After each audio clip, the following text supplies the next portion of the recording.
come from a fine art background, so I did a lot of drawing and stuff prior to being in the design program.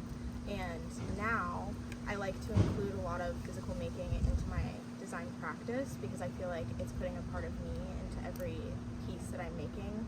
It also makes me slow down my process and make sure that I'm taking the time to flesh out my work to my greatest ability.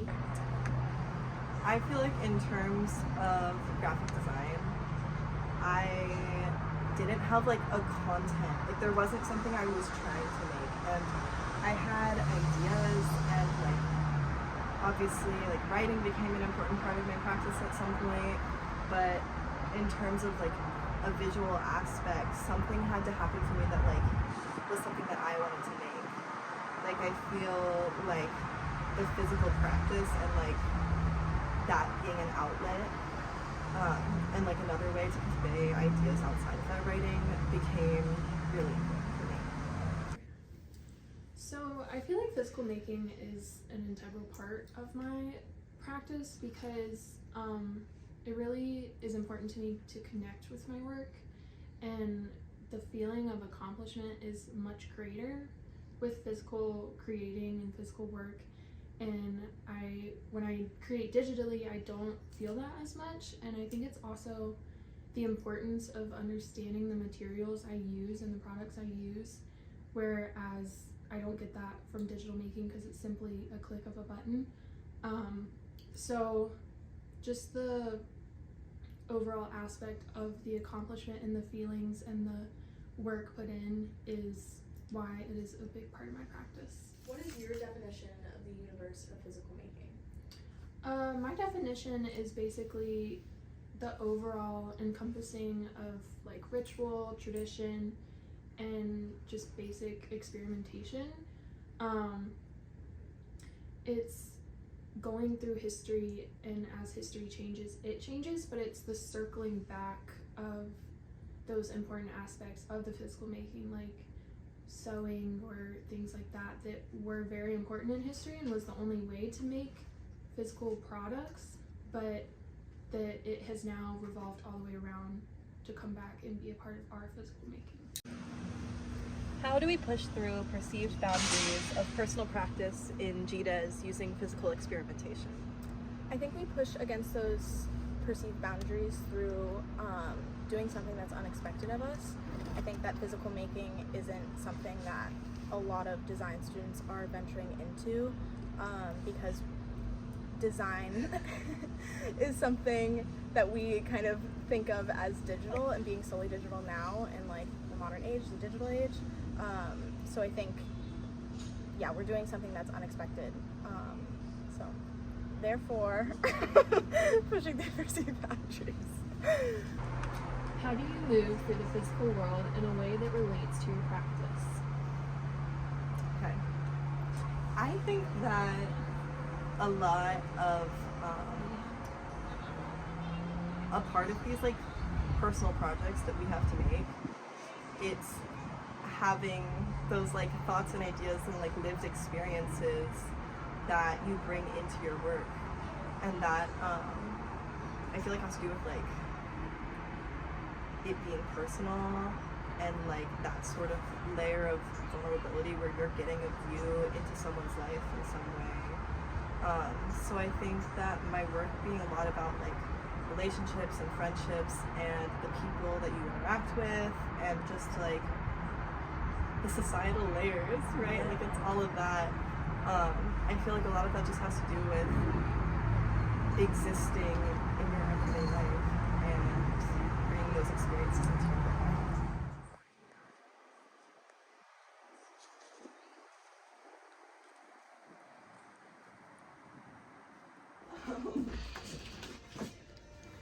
This is Sporty's head.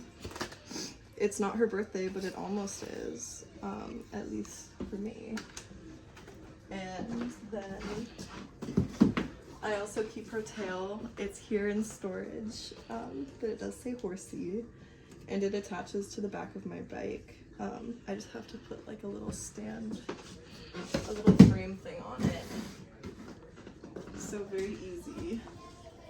This is scary and messy right now, and my goal is that I want to put everything in little jars because I just got a label maker and I want to label every little thing that goes on the shelf. But this is like my collection of materials that goes back probably like 8 years of just all the stuff that I use to make things. Such as this. I went through a needle felting phase that I'm still sort of in, but I made this horse stand to hold all of my horse books for the crochet bike. But yeah. Okay, I've got a big crochet bike here. She lives on the couch because she's supposed to be like a comfort object, something that you can hold and interact with, and we had talked about hanging it up before, but like she's soft. She's like meant to be around someone's body, you know. So right now she lives here, but maybe she'll move in the future. It's so personal to me. Like, this is something that Eden made me. It's a little birdhouse. This is a PSP phone folder, but we'll go back here. I have all of my little zines. This is my zine library. So a lot of these are PSP zines, but also like stuff I've made, zines I've made with PSP. But yeah, all of this lives in here, and I love that it's a little secret. And stuff, but this is sort of like my important little book section. So like little things that I've made that are things that I want to have close to me, like Sporty Pony will stay up here, other little fragile books. Why do you think finding your niche is important in a universe of experimentation? I think that finding your niche is really important because, especially in physical making, there's so many things that you can do, and so it's about finding things that you're really passionate about, things that you really like to do. In my case, I'm a drawer at heart, so I like to include a lot of drawings into my design practice, and then digitizing them or scanning them. Why not follow graphic design trends? I don't think you should follow graphic design trends because graphic design trends are not something that are stable. They're ever changing. As soon as you get used to a specific trend and start following that exclusively, the next one is already popping up on the scene, and I think that that's a really tiring thing to try and keep up with trends that are just moving so quickly. And I think that that's the beauty of physical making, because you're doing something that inspires you constantly to keep moving forward, and that's ever changing, but it's your own practice that you're following and not something outside of you that people are telling you to do. What was your journey back to rediscovering physical making as an important aspect of your practice? Okay, so I don't think that I got like back into anything super physical as like a part of the projects I was making in the program until I was a first semester junior, so that would have been my third semester in graphic design. And I was in New York. I was at the Printed Matters book fair, and I picked up this book, Sporty Pony. I saw it just like this, far from it. And I had to look at it, and it ended up becoming a big inspiration for a lot of projects, and it just sort of took over my life for a second. So I was Sporty Pony like multiple weekends in a row, different iterations, all of these costumes. I was carrying around a big papier-mâché horse head everywhere. And I was also, it was very luckily all documented on the Red camera. So I like had all these important pictures. And so it was that fall that I ended up making a publication that had a lot to do with like community and friends and like spending this time with these people, and it was very like cowboy. I made a bunch of sort of like, I don't know, I was drawing connections, I was making this little book, and the sort of display of this publication was a performance piece where I was going to be my own newspaper boy and I was going to throw them out to people. So I built a tail to go with the horse head and I attached it all on my bike to try to make Sporty's horsey. But also, she did have a bike in the book, so I was like, we already had that, but I wanted to make a horse, and it's sort of like, it matched her, it was blue too, and so I had built this horse, and I'd also sort of had to like make this new iteration, a new costume of like, what would Sporty Pony have if she was throwing out publications. So that was my first time like tapping into that like, crafty moment for a graphic design project, and I think it really did shift my perspective of how like, I was going to create in the future. What is value? For me, I feel like there's so many ways to answer that question, but for my practice and work that I do, I feel like the time and the labor that is put into an object, especially with craft, I feel like you can see like those marks. I think that time that's like given, it feels very like loving, and it feels like historical, you know, like it's traditional and it doesn't end. But so that sort of time that's given to a work for me is what value, or like what gives it value. How does value change per cultural or environmental factors? I think value can change in a lot of ways due to these factors. I think some basic ones to think about are religion, politics, traditions, cultures, or even like climate, like different climates. Based on these, like thinking about it, like the materials available to those people making these things in those different areas in the world, or different religions, based on like maybe wearing dresses, maybe not wearing dresses, maybe making your own clothing, maybe not making your own clothing. I think a specific one to think about is maybe like fast fashion, and how it can be like a way of political stance to not buy from places that are using fast fashion, and through that is like just thinking about the different values and ways of these cultures or environments. Or alright, I'm just gonna start by showing y'all some stuff. This is my space, my room, my happy spot, as I like to call it. It's basically filled with a lot of unfinished projects, but that's who I am. We have a piece over here in the window. It's a sun. Kind of fell apart, but everything has to be remade a lot of the time. This is my happy wall. I put things that I think are just basically pretty. They make me happy, but I made this, painted it, and then used some marker on it. Painted those mushrooms, never finished them. Painted the sun, never really finished it either. And then these plants, some random stuff. I'm working on this blanket, super soft. I'm excited, but this is my first crochet project, so it's a little interesting, but it's fun to start something new. My closet is my non-happy place, but has happy things in it. There's a lot of things to make physical things, a lot of yarn. There's also this box that has the most random stuff in it, like a steering wheel. All my paints, markers, more paints. This is a fun little project that I made with a partner. So you basically just go through our designs we made. Let's see. This is a poster from an abortion rally I went to.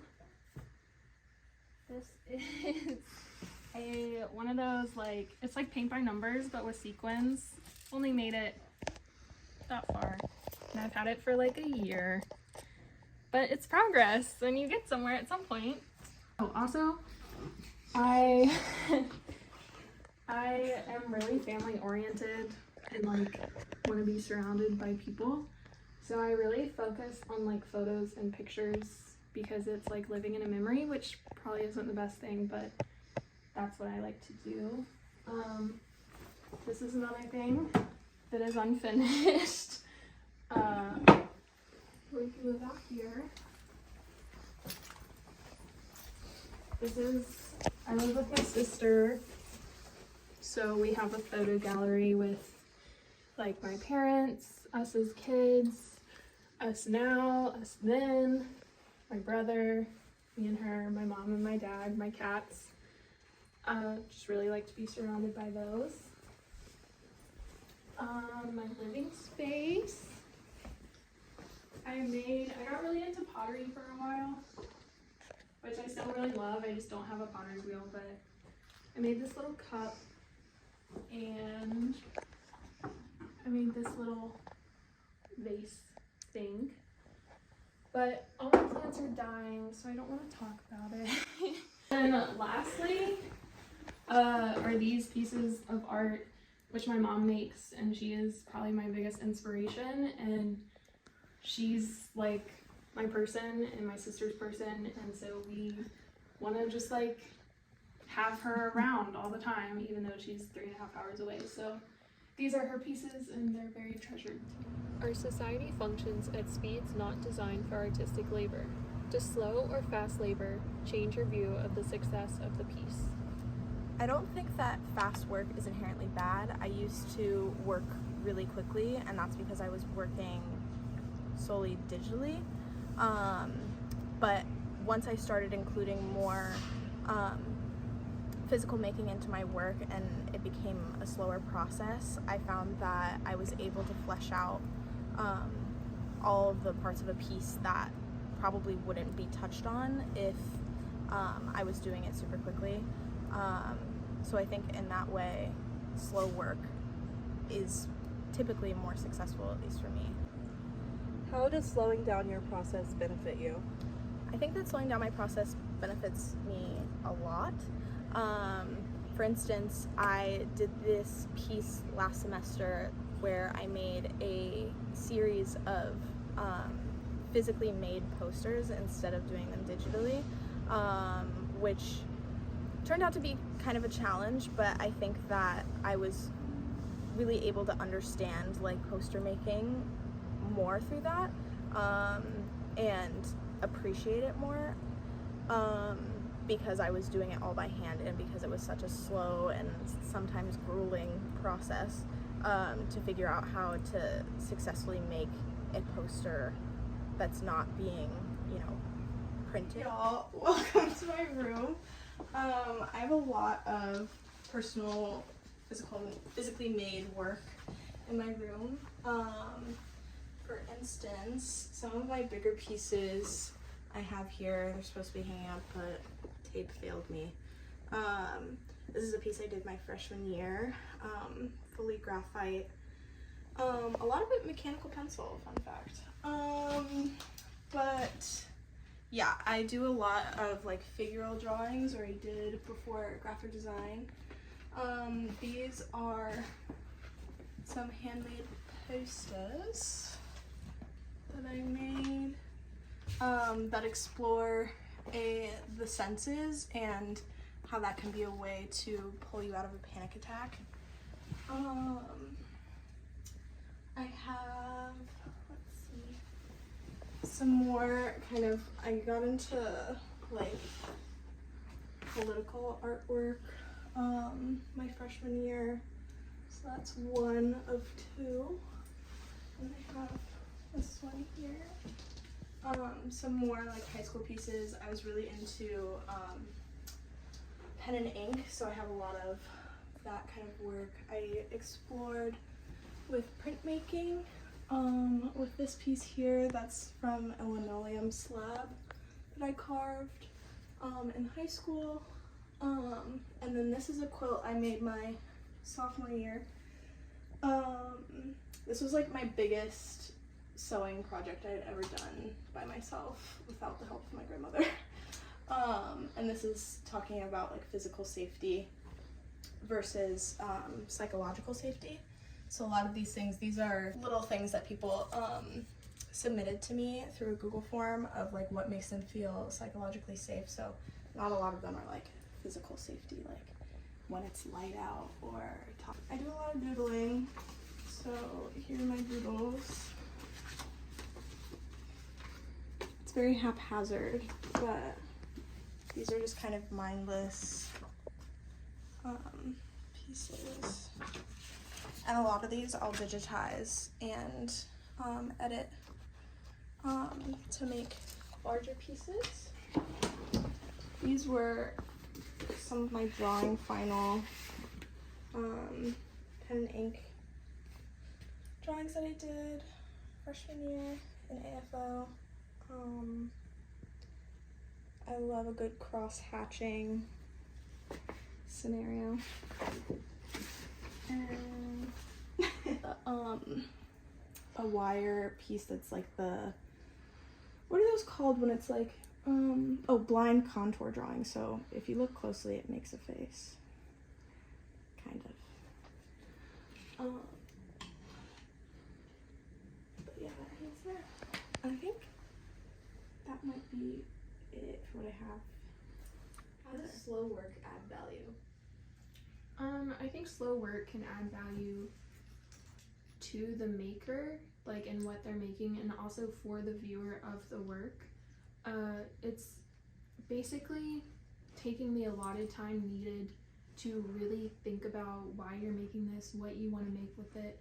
But also with slow work, it's kind of just getting in the rhythm and doing what your instinct is to make, and really taking the time to like feel the love of the craft and what you're doing, when it basically results in a great piece with great meaning and representation while also showing the work put in.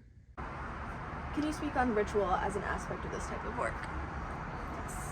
So I think that the act of physical making, or I'm gonna say for me, because I think that I do a lot of like crochet and fiber work.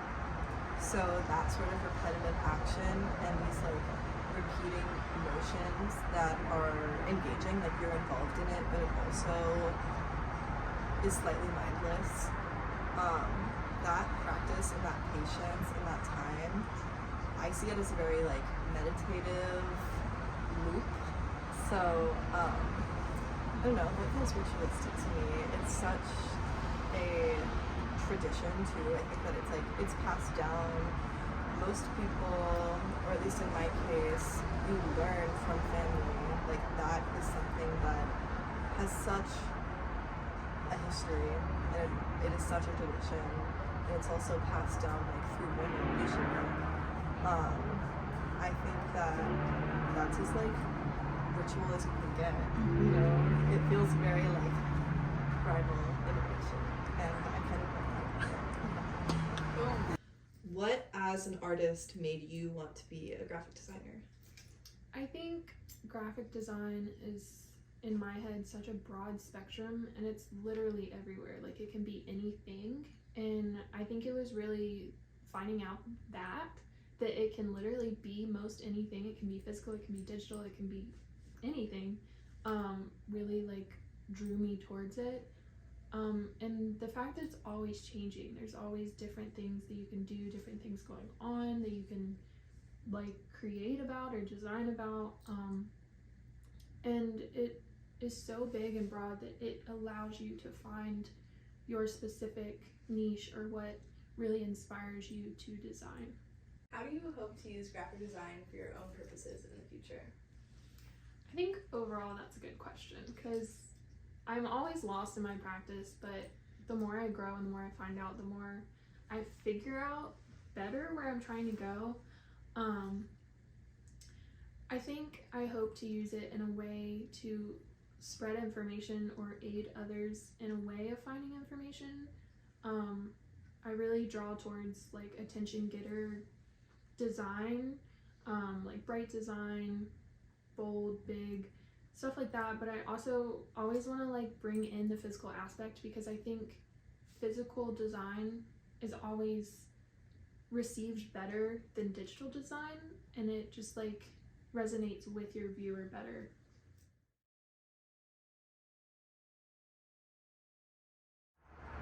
I think we live in a world of shortcuts and speed and productivity, and so physical making and that act of slow and like repetition and that sort of labor that is obviously hidden and also just like historically hidden, right? Like I feel like this like women's work is something that is so like pushed to the side, and so creating in that way still in a time when like we live in this global world where we can get any of those things like without this labor, using that as like an artistic practice to express ideas feels very special, and I think that it is a radical act. Like, I don't know, the end. I gotta say the end. I think that physical making is a radical act in a lot of ways, especially when it comes to graphic design. I think that we have lost a lot of, or maybe more so forgotten, a lot of the history when it comes to graphic design, because we've transitioned so quickly into the digital age and everything being digital and everything being created digitally, that graphic design used to be physically made, and then there were ways that we helped that process along and created ways to make them be reproduced quicker. I think the obvious answer would be the fact that our world is quickly changing to basically a technology only world, and so bringing physical making back from a history, like our history being a physical making world turning into a technology world, that in itself is a radical act. But I think it's also a little radical to slow it down when you're physically making, and it's just the fact that the world is moving so fast and it's so hard to keep up that it's important to take the time to slow down and listen to yourself and listen to your craft and your materials and why you're doing what you're doing. And it's just that special act that in itself is radical.